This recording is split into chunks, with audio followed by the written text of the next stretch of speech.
आइए प्रियो, खुदावंद के कलाम में चलेंगे और जो वर्ड प्रभु ने मुझे दिया वो बहुत आज की शाम में सामर्थ्य आपके लिए, और प्रभु इस वचन के द्वारा बहुत सारी बातों में आपको लीड करेगा। यशाया 43वां अध्याय और उसका 18 और उसका 19वां पद मेरे लिए पढ़िएगा सिस्टर। अब बीती हुई घटनाओं का स्मरण मत करो, ना प्राचीन काल की बातों पर मन लगाओ। देखो, मैं एक नई बात करता हूँ, वह अभी प्रकट होगी, क्या तुम उससे अनजान रहोगे? मैं जंगल में एक मार्ग बनाऊंगा और निर्जल देश में नदियां बहाऊंगा। हालेलुया। प्रभु का वचन कह रहा है, अब बीती हुई घटनाओं का स्मरण मत करो। बड़ी जोर देके प्रभु ने इस बात को बोला है। क्या बात बोली है? अब बीती हुई घटनाओं का स्मरण मत करो। क्यों प्रभु इस बात को कह रहे हैं कि हमें बीती हुई घटनाओं का स्मरण भी नहीं करना है? आज मैं बात करूंगा प्रियो, मेरा जो टॉपिक है वो बहुत सामर्थ्य है। टॉपिक ये है कि शैतान आपको बीती हुई घटनाएं स्मरण कराता है और परमेश्वर आपसे भविष्य की बातें करता है। Hallelujah, hallelujah. अधिकतर हम जीवनों को देखते हैं, वो हमेशा अपने पुराने बातों में पाए जाते हैं, पुरानी घटनाओं में पाए जाते हैं। और जबकि प्रभु आज एक बात कह रहे हैं उन घटनाओं को स्मरण भी मत करो, उन पे मन मत लगाओ, है ना। यानी कि कुछ बात है जो प्रभु हमें सिखाना चाहते हैं आज के दिन में। प्रभु हमें एक तरफ कह रहे हैं कि उस पे मन मत लगाओ, उसे स्मरण भी मत करो, और दूसरी तरफ कह रहे हैं देखो मैं एक नई बात करता हूं। प्रभु हमेशा नई बात करता है ना। प्रभु हमेशा नई नई चीजें आपके लिए तैयार करता है। प्रभु में जब आप सुनते हैं, यदि कोई पापी व्यक्ति जो निरंतर पाप करता है और वो आके रिपेंट करे, तो प्रभु उसके लिए क्या कहते हैं? जो मसीह में है वो नई सृष्टि है, नई बात। पुरानी बात का मतलब नहीं रखता परमेश्वर। कहता है मैंने तेरे पापों को तेरी पीठ के पीछे फेर दिया है। पर कोई और है जो सदैव हमें पुरानी बातों में बना के रखता है। आज मैं उस पर आपका ध्यान केंद्रित कराऊंगा प्रियो। वो हमेशा हमारा फोकस हमारे जीवन में जो हमारी घटनाएं बीती हैं उन पे टिका के रखता है, ताकि हम उस भविष्य को, उन बातों को जो परमेश्वर ने हमारे लिए रखी हैं, हम देख नहीं पाए, हम स्मरण नहीं कर पाए। और मालूम है जितने लोग शैतान की इस युक्ति में फंस जाते हैं, जितने लोग शैतान की इस चालाकी में फंस जाते हैं, मालूम है वो अपने जीवन में उत्तम स्थानों को खो देते हैं, है ना। कई बार आपने सुना होगा, बहुत सारे जीवनों को मैंने देखा है, आप उनसे कभी भी बात करिए, पता है वो हमेशा अपने पीछे की बातों को बताते हैं। कई बार मैंने बहुत सारे विश्वासियों को भी देखा है जो जानते हैं परमेश्वर ने उनके गुनाहों को क्षमा कर दिया है, जो जानते हैं कि परमेश्वर ने उनके अपराधों को मिटा दिया है, फिर भी दुष्ट कई बार उनके सामने उनकी बीती हुई चीजों को लेके आता है। मालूम है उसकी योजना है, वो जानता है मैं इसके भविष्य में इसकी चीजों को खराब नहीं कर पाऊंगा जब तक मैं इसके पूर्व काल की चीजों को, जो भूतकाल में बीती हैं, उनसे छेड़खानी ना करूं। हालेलुया। क्योंकि परमेश्वर के वचन कहता है हमारा भविष्य परमेश्वर के हाथों में है, क्योंकि वो युगान युग का परमेश्वर है। वो हमेशा हर समय में हमें बनाकर रख सकता है। पर शैतान हमेशा चाहता है कि आप पुरानी घटनाओं पर केंद्रित रहो, और इस कारण से अपने आने वाले भविष्य की वो बातें जो परमेश्वर ने आपके लिए रखी हैं, आप खो दो, है ना।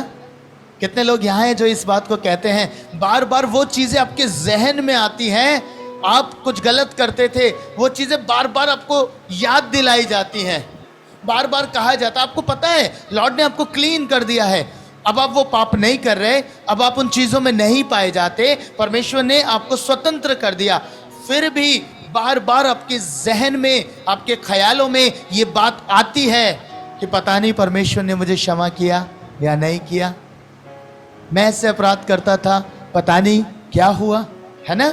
सोचते हैं ना? हर व्यक्ति के साथ ये समस्या है, क्योंकि शैतान उसे उस पर केंद्रित करता है, उसकी योजना है। मैं आज एक बात आपसे शेयर करना चाहता हूँ प्रियो।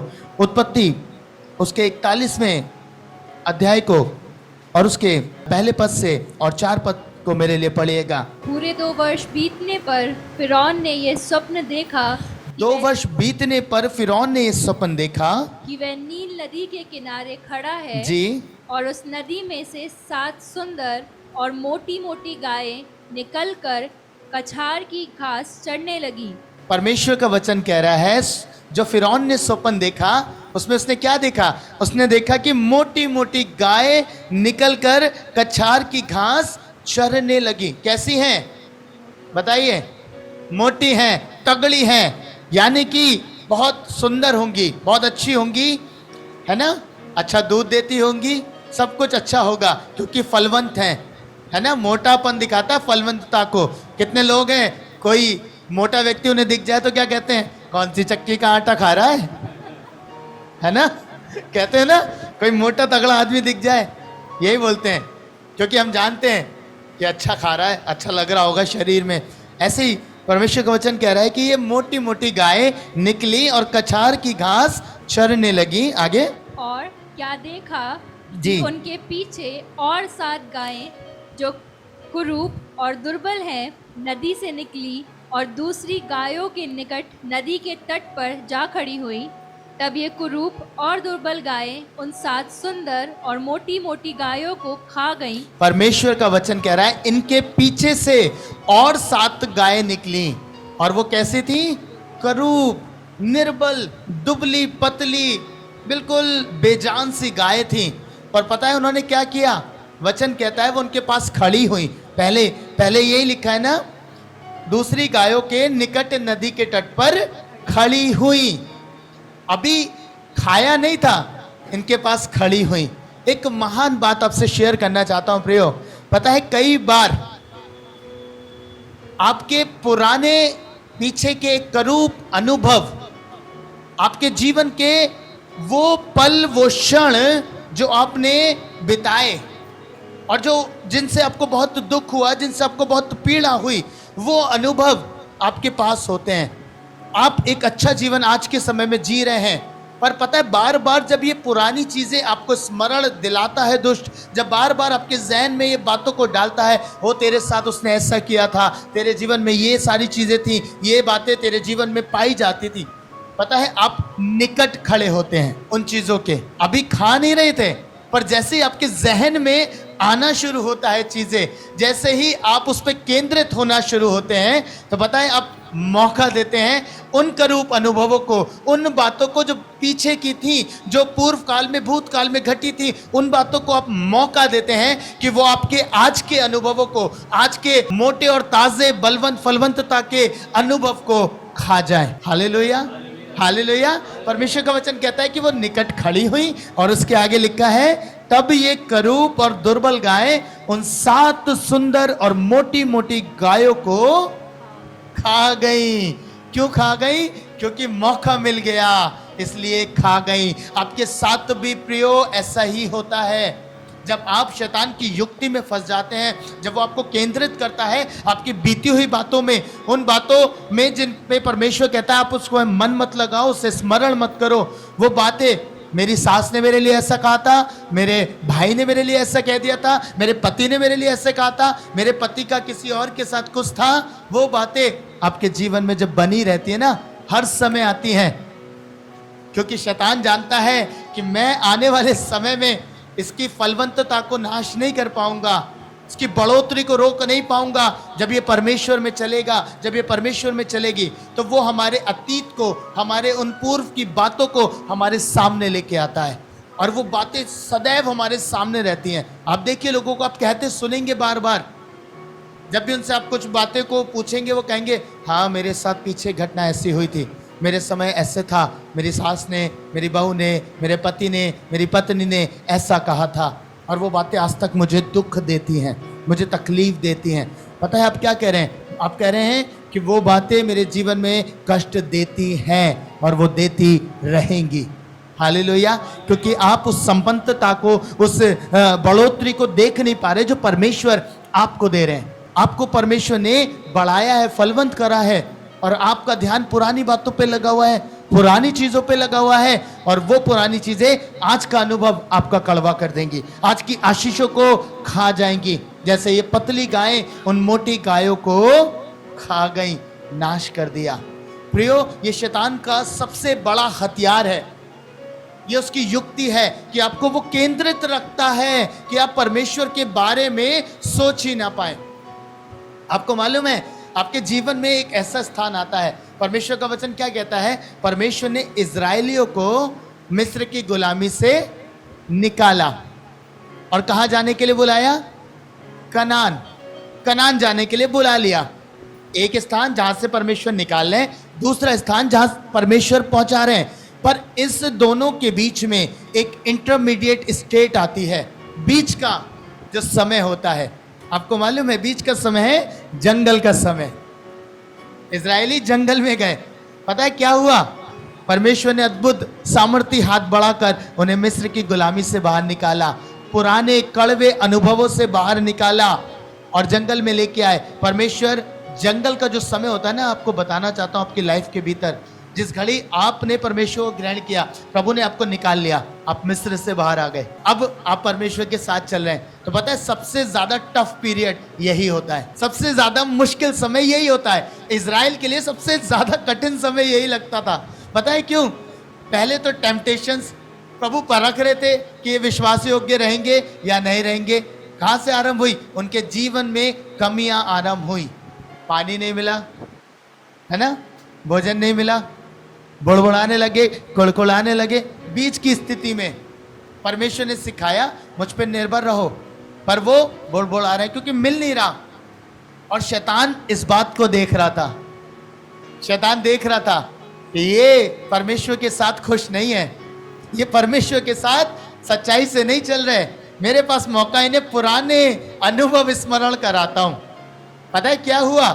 बाइबल में क्या लिखा है पता है? ये जो समय है, इंटरमीडिएट स्टेट जो है, इस समय में सबसे ज्यादा आपके जीवन में, पता है युद्ध भी इजरायलियों ने इसी समय में किए, सबसे ज्यादा जीवन में तकलीफें इसी समय में आई, क्योंकि परमेश्वर इन्हें लीड कर रहे थे कनान के लिए। हालेलुया। आपके जीवन में भी सबसे टफ टाइम यही रहेगा प्रियो, जब आप प्रभु में आ गए। निकालने का काम सेकंड का है, परमेश्वर आपको निकाल लेते हैं, मिस्र से निकाल लिया। पर जब ये स्टेट है ना बीच की, ये लंबा समय है, लंबा अंतराल है, क्योंकि परमेश्वर आपको परखते हैं, परमेश्वर आपको टेस्ट करते हैं कि आप कितने विश्वास योग्य हैं। और युद्ध भी आप यहीं जीतते हैं, युद्ध में भी यहीं जाते हैं। किनसे?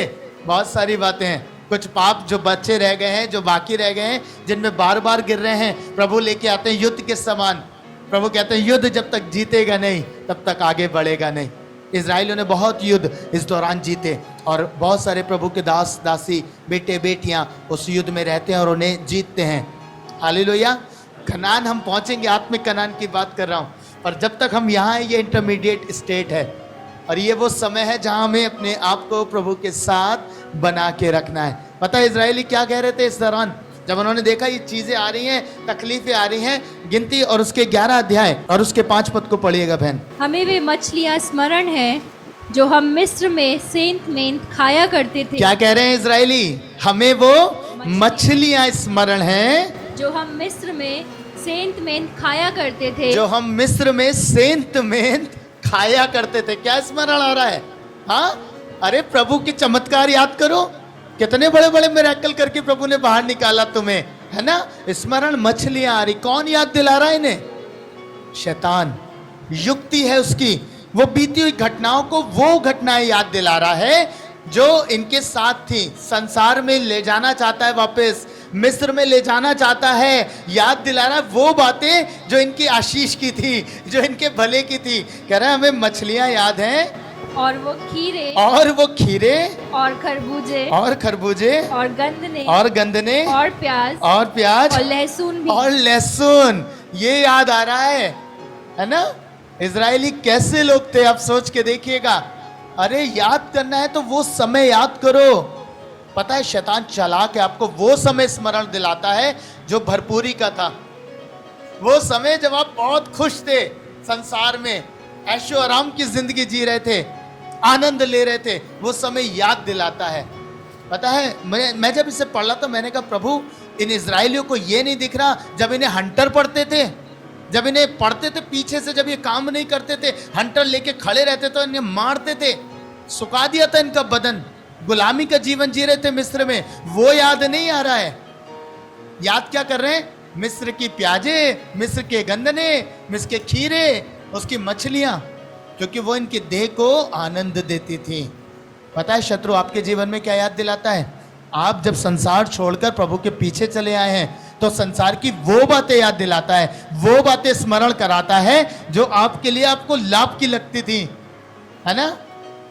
आप छोड़ के आए भाई फिरौन को, आप शैतान के कामों से बाहर निकल के आए, उसके कामों में भागी नहीं बन रहे, अब आप बाहर निकल के आ गए। आपका ध्यान केंद्रित कराना चाहता है ऐशो आराम पे। दोस्तों के साथ सारे ऐशो आराम की शौक करता था, याद कर कितना अच्छा था, कोई कहने वाला नहीं था, कोई टोकने वाला नहीं था। आज बाइबल पढ़ रहा है तो दुनिया टोक रही है। हालेलुया। और यही तो कह रहे थे इजरायली, कह रहे थे हमारा मन तो इस निकम्मी रोटी से दुखी है। निकम्मी रोटी क्या है मालूम है? परमेश्वर ने स्वर्ग से मन्ना दे रहा था। आज जब आप इस इंटरमीडिएट स्टेट में होते हैं ना तो आपके पास सिर्फ एक ही चीज तो पाई जाती है, प्रभु का कलाम। एक समय तक जब आपको प्रभु तैयार कर रहा होता है तो इस वचन को खिलाता है दिन रात। और पता है बहुत सारे जीवन कई बार जब शैतान की युक्ति में फंसते हैं, पुरानी चीजों को स्मरण करते हैं, याद करते हैं, तो इस बाइबल को वो तुच्छ समझने लगते हैं कि आज हमारे पास कुछ नहीं दिख रहा। प्रभु के दास कहते हैं बाइबल पढ़ो, प्रभु के दास कहते हैं प्रार्थना करो। प्रभु यही कह रहा था उन लोगों से, मैंने स्वर्ग से मन्ना दिया तो है, मन्ना खाओ, पर ऊब जाते हैं, वचन पढ़ना नहीं चाहते, संगति करना नहीं चाहते, कहते हैं बस यही करते रहे। अरे एक समय तक के लिए, फिर जब परमेश्वर इस्तेमाल करने आएगा तो आपको लेके जाएगा। जब तक आपको यहाँ है, यहाँ छोड़ा है पृथ्वी पर, तब तक ये आपका सहायक है, ये आपको मजबूती देगा, ये आपको बलवंत करेगी परमेश्वर का वचन। और प्रभु ने ये रखा है आपके लिए। इजरायली कह रहे थे निकम्मी रोटी से मन दुखी हो गया। आज बहुत सारे जीवन ये कहते हैं प्रियो, जब वो युक्ति में फंस जाते हैं दुष्ट की, और संसार का प्रलोभन उन्हें आकर्षित करने लगता है, संसार की चीजें, संसार का ऐशो आराम उन्हें आकर्षित करने लगता है, फिर वो प्रभु को भी समय नहीं देते। प्रभु आज नहीं आऊंगा मीटिंग में, आज बहुत जरूरी काम है मुझे, कहीं और जाऊंगा, घूमने जाऊंगा, है ना? इग्नोर कर देते हैं प्रभु को। प्रभु कह रहा है मत फंसो उसकी युक्ति में। परमेश्वर ने क्या कहा आरंभ में? मैंने एक बात बोली, पुरानी घटनाओं का स्मरण मत करो। प्रभु नहीं चाहते आप उसकी युक्ति में फंस जाएं। वो आपको स्मरण कराएगा उन चीजों को जो आपके लाभ की थी उस समय, पर परमेश्वर की दृष्टि में वो आपके लिए कूड़ा थी। पौलुस यही तो कहता है। पौलुस ने क्या क्या क्या कहा? जो बातें मेरे लाभ की थी ना, उन्हें मैं कूड़ा समझता हूं परमेश्वर के कारण। आप परमेश्वर में आ जाएंगे तो आपके लिए भी वो कूड़ा है, पर शैतान के लिए वो आपके आकर्षण का केंद्र है, और इसलिए वो आपका फोकस उन्हीं बातों पे लगा के रखता है, उन्हीं चीजों पे लगा के रखता है, और कहता है तुम्हें ये नहीं करना, बाकी कुछ भी करो, है ना? क्या खूबसूरत बात है। प्रभु कह रहे हैं स्मरण मत करो उन घटनाओं को। इजराइलियों ने, परमेश्वर का वचन कहता है प्रियो, इस बुड़बुड़ाने के कारण से, अपना मन मिस्र की ओर लगाने के कारण से ये कनान के भागी नहीं हो पाए। जो परमेश्वर ने उत्तम स्थान इनके लिए रखा था, ये उस तक पहुंच नहीं पाए यहोशू और कालेब को छोड़कर। कारण सिर्फ यही था क्योंकि इनका ध्यान शैतान ने उन बातों पे केंद्रित किया, उन बातों की ओर इनका ध्यान केंद्रित किया, और आने वाली आशीष को खा गया। हालेलुया। वो आपके आने वाले भविष्य से चिंतित नहीं है, वो बस एक काम करता है, आपको पुरानी बातों में फंसा के रखता है। फंसे रहो यहीं, फंसे रहो इन्हीं कामों में। याद करो उन घटनाओं को जो आपके साथ बुरी हुई, याद करो उन घटनाओं को जो आपके लिए संसार में बहुत अच्छी थी, लाभ की थी, और वो उसी में फंसा के रखता है। पर जिस दिन आप ये समझ जाते हैं ना, पौलुस की तरह, वो नहीं, मुझे इसकी बातों में नहीं फंसना, मुझे इसकी चीजों में नहीं फंसना। वो पौलुस से भी कहता था, वो तेरा लाभ था, देख तूने गैमलियल के चरणों में बैठ के शिक्षा पाई है, कितना ऊंचा पद था, और पौलुस जो परमेश्वर का दास था समझ गया, कहता मेरे लिए जो लाभ की बातें हैं ना सब कूड़ा है, कूड़ा है, क्योंकि मैं अपनी उस दौड़ में हूं जिसको पूरा करने के बाद मैं उस मुकुट को प्राप्त करूंगा जो परमेश्वर ने मेरे लिए रखा है। हालेलुया। जिस घड़ी आप ये सोचते हैं ना कि अब आप उन घटनाओं को स्मरण नहीं करेंगे, उन बातों में नहीं फंसेंगे, उसकी युक्तियों में नहीं फंसेंगे, तब प्रभु एक कहता है कि मैं तुझसे नई बात करता हूं। हालेलुया। पर आप सुन ही नहीं पाएंगे, सुन ही नहीं पाएंगे। अगर आप पुरानी बातों में फंसे रहेंगे तो परमेश्वर की नई बातों पे आपका ध्यान नहीं जाएगा, नहीं समझ पाएंगे। आप नए नए प्रकाशनों को चाहते हैं वचन के, अगर आप पुराने अभिषेक में बने रहेंगे तो नया नहीं पा पाएंगे। आपको बाहर आना पड़ेगा और मेहनत करनी पड़ेगी और प्रभु के करीब आना पड़ेगा, तब जाके परमेश्वर आपको अधिकाई से भरेंगे, फिल करेंगे। प्रभु कह रहा है देख मैं तुझसे एक नई बात करता हूं। बहन वो बात क्या है, पढ़िएगा यशायाह 43। देखो मैं एक नई बात करता हूँ, देखो मैं एक नई बात करता हूं, वह अभी प्रकट होगी, हाँ क्या तुम उससे अनजान रहोगे। प्रभु कह रहा है देखो मैं एक नई बात करता हूँ। कौन कह रहा है? मैं, यहोवा परमेश्वर कह रहा है मैं नई बात करता हूं, क्या तुम उससे अनजान रहोगे। यानी कि प्रभु कह रहा है मैं नई बात करूंगा, तुम उससे अनजान रह भी सकते हो। आप समझ रहे हैं? प्रभु कह रहा है तुम रह सकते हो, कह रहा है क्या तुम उससे, एक प्रश्न चिन्ह है ना बाइबल में बहन, लगा है क्वेश्चन मार्क, लगा है ना। जहां क्वेश्चन मार्क लगता है हम सब जो शिक्षक है जानते हैं, एक क्वेश्चन पूछा जा रहा है क्या तुम उससे अनजान रहोगे, यानी कि वो रह सकते हैं। अब डिपेंड करता है आपके ऊपर, आप उसका आंसर में लिखें यस या आंसर में लिखें नो, जो आप लिखेंगे। प्रभु कह रहा है क्या तुम उससे अनजान रहोगे। आप कहोगे यस तो आप पुरानी घटनाओं में हैं, अगर आप नो कहेंगे तो आप कहेंगे ठीक है परमेश्वर मैं नो कहता हूं, मैं आपके साथ चलूंगा, आपकी बात सुनूंगा। और वो बात क्या है? मैं जंगल में एक मार्ग बनाऊंगा, एक मार्ग बनाऊंगा और निर्जल देश में हाँ, नदियां बहाऊंगा, और निर्जल देश में नदियां बहाऊंगा। परमेश्वर कह रहे हैं मैं तुम्हारे इस जंगल में, ये जो इंटरमीडिएट स्टेट है ना, ये रास्ता अभी हमारा कनान हमें मिलना बाकी है, आत्मिक कनान, कह रहा है इसमें ये जो सफर है तेरा, इस सफर में मार्ग बनाऊंगा।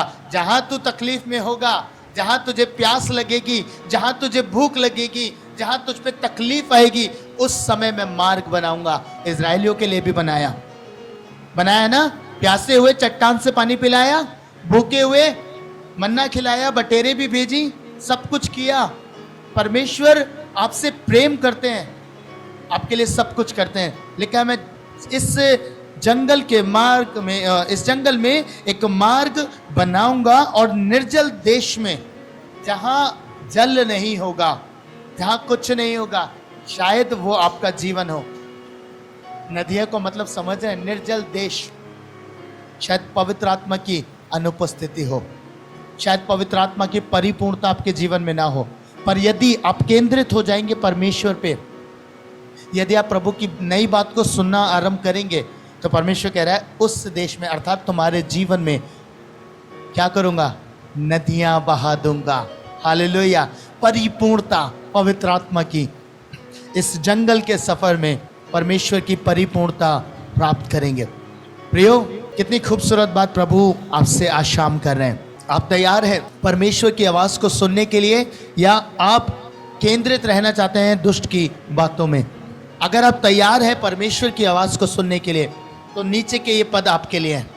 आपके लिए परमेश्वर जंगल में मार्ग बनाएंगे, आपके लिए निर्जल देश में नदियां बहाएंगे, और आगे भी बहुत बड़ी बड़ी आशीष है। लिखा है गीदड़ और शुतुरमुर्ग आदि जंगली जंतु मेरी महिमा करेंगे, क्योंकि मैं अपनी चुनी हुई प्रजा के पीने के लिए जंगल में जल और निर्जल देश में नदियां बहाऊंगा। इस प्रजा को मैंने अपने लिए बनाया है कि वह मेरा गुण अनुवाद कर सके। हालेलुया। प्रभु ने आपको अपने लिए बनाया। प्रियो, केंद्रित मत रहिएगा पुरानी बातों में, ये शैतान का हथियार है। अगर आप फोकस हो गए, आप कनान को खो देंगे, अर्थात उत्तम आशीषों को, उत्तम देश को, उत्तम जीवन को आप खो सकते हैं। इजरायली आपके लिए उदाहरण है। इजरायली मसीह जीवन है, उदाहरण है आपके लिए। परमेश्वर ने क्या कहा? परमेश्वर का वचन कहता है ये जो पुरानी जो चीज़ें हैं ये आपके लिए उदाहरण है, स्मरण है। कितनों ने वो चीज़ें करी और अपने जीवन का नाश किया। हालेलुया। आई थिंक इब्रानियों में लिखा है इस बात के लिए, है ना। उन्होंने वो गलती करी, आप ना करें। हालेलुया। जो काम उन्होंने किए आप ना करें, जो गलत काम वो करते थे आप ना करें। ये चेतावनियां हैं, चेतावनियां हैं कि आपको वो नहीं करना। आज से परमेश्वर की आवाज़ को सुनना आरंभ करें और जो नई बात प्रभु आपसे करे सिर्फ उस पर फोकस रहे। मैं एक वर्ड को मैंने सुना, प्रभु के खादिम ने खूबसूरत बात कही और मैंने सुना उससे, बहुत ही अद्भुत बात थी, बहुत सामर्थ्य बात थी, आपको आशीष मिलेगी। एक व्यक्ति बहुत परेशान थे, बार बार शैतान उनके सामने उनका पास ले लेके आता था, बार बार उनके जीवन में उनके पास की बातों को लेके आता था। पता है, उन्होंने प्रभु के खादिम से कहा और खादिम ने कहा मैं तुम्हें बताऊंगा जब वो तुम्हारे पास इन बातों को लेके आए तुम्हें क्या करना है। मालूम है क्या? उन्होंने कहा मुझे बताइए क्या करना है। पता है उन्होंने क्या बोला? उन्होंने बोला जब वो तुम्हारे पास इन बातों को लेके आए तो उससे उसका भविष्य दिखाना। हालेलुया। उसका भविष्य है नरक और कैद, उसका भविष्य उसको दिखाओ। वो जानता है उसका भविष्य क्या है, वो जानता है उसको कहाँ जाना है, पर आपको गुमराह करके अपने साथ करना चाहता है। उसके साथ कोई मौज मस्ती करने वाला हो ना, मौज मस्ती नहीं है वहाँ। क्या है? दांतों का पीसना है उस आग में। वो अकेला नहीं जाना चाहता, वो सबको लेके जाना चाहता है। वो कहता है कि मैं अकेला क्यों जाऊं, मैंने गुनाह किया, मैंने गलती करी, मेरे साथ और भी आ जाएं, इसलिए इकट्ठा कर रहा है। आपको उसके साजे में नहीं आना। हालेलुया। आपको उसके साथ सहभागी नहीं होना। आपके लिए परमेश्वर ने दूसरा स्थान तैयार किया है। बाइबल में क्या लिखा है? बाइबल में लिखा है मैं जाता हूं तुम्हारे लिए जगह तैयार करने। और बहुत खूबसूरत बात है, उसने एक मेंशन आपके लिए तैयार किया है, बहुत बड़ा स्थान जहां आप रहें। अब आपके ऊपर चुनाव है। क्वेश्चन मार्क था ना, यस या नो, ये आपको डिसाइड करना है। आइए प्रिय अपनी आंखों को बंद करें और डिसाइड करें कि परमेश्वर मुझे तो तेरी आवाज़ को सुनना है, तेरी नई बात को सुनना है। परमेश्वर तेरी बातों में बने रहना है, पुरानी बातों को स्मरण नहीं करूँगा प्रभु, क्योंकि तूने मेरे अपराध मिटा दिए, तूने उन्हें मेरी कमर के पीछे फेंका। प्रभु तूने स्मरण नहीं करता तो मैं क्यों स्मरण करूं? मैं क्यों उसकी युक्ति में आ जाऊं? मैं क्यों शैतान के साथ सहभागी हो जाऊं? हाँ प्रभु, आपने मेरे लिए उत्तम स्थान तैयार किया। आइए प्रयोग अपनी आंखों को बंद करें और परमेश्वर से मांगे। प्रभु से कहें प्रभु आज मुझे सुनना सिखा, मुझे सुनने वाले कान दे प्रभु, कि मैं तेरी नई नई बातों को सीख सकूं, नई नई बातों में बना रहूं। परमेश्वर पिता, आज के दिन में मैं प्रार्थना करता कि आज के इस दिन में आपने ये अनुग्रह दिया प्रभु। मैं आपकी नई बात, जो अनुग्रह की बात है कि आप प्रभु जंगल में मार्ग बनाने वाले परमेश्वर हैं, आप निर्जल देश में नदियां बहाने वाले परमेश्वर हैं। प्रभु ये बातें तेरे लोगों को बता सकूं, उन तक ये बातें पहुंचा सकूं पिता। प्रभु मैं चाहता आज सुनकर ये उत्तर दें और परमेश्वर इनका जवाब आपकी बात के प्रति हाँ हो कि हाँ प्रभु हम तेरी बात सुनना चाहते हैं। हाँ प्रभु नई बात पे केंद्रित होना चाहते हैं, शैतान की युक्तियों में फंसना नहीं चाहते, ताकि हमारा अतीत हमारे भविष्य को खराब ना कर दे। जैसे वो प्रभु करूप गाय उस मोटी मोटी गायों को खा गई, वैसे प्रभु इनके करूप अनुभव, इनके पुराने अनुभव, वो कड़वे अनुभव, वो बातें जो बीती हुई हैं, वो घटनाएं जो बीती हुई हैं, इनके आज को खराब ना करें परमेश्वर, इनके आज को ना खा जाएं। पिता मैं प्रार्थना करता समझ दे, बुद्धि दे, ज्ञान दे कि आपके मार्गों में बने रहें, आपके मार्ग में चल सके प्रभु। यीशु के नाम में मांगता हूं, आमीन आमीन। God bless you. प्रभु आप सबको आशीष दे।